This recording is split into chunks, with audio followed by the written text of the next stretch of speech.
Lirio del campo, sultana pudorosa, florcita de horizonte, aviva mi canción.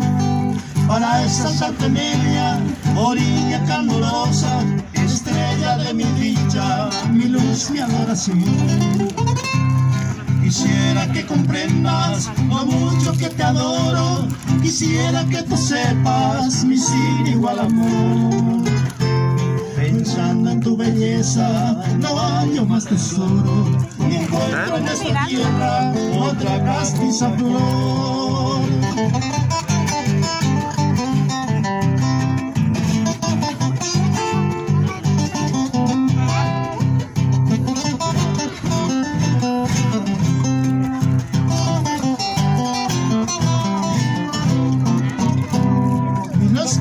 En tanto, igualan tu hermosura, el príncipe lucero, el faro matinal.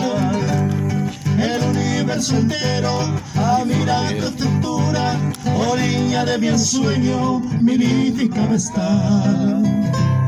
Y yo también alabo tu virginal pureza, y en ella deposito esta febril pasión.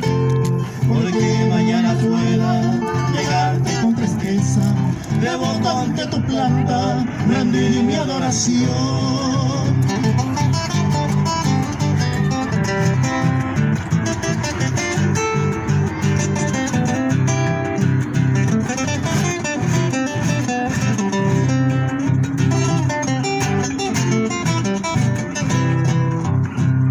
Y así rodando el mundo, con esta cruz a cuestas, iré cual penitente buscando tu piedad.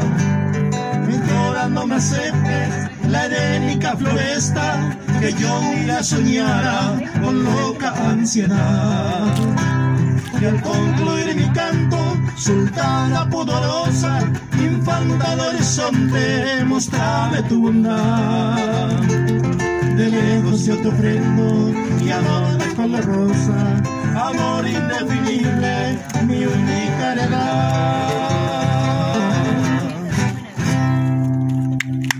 Gracias. Vale, Vale, por el camarógrafo. Gracias, Juancito.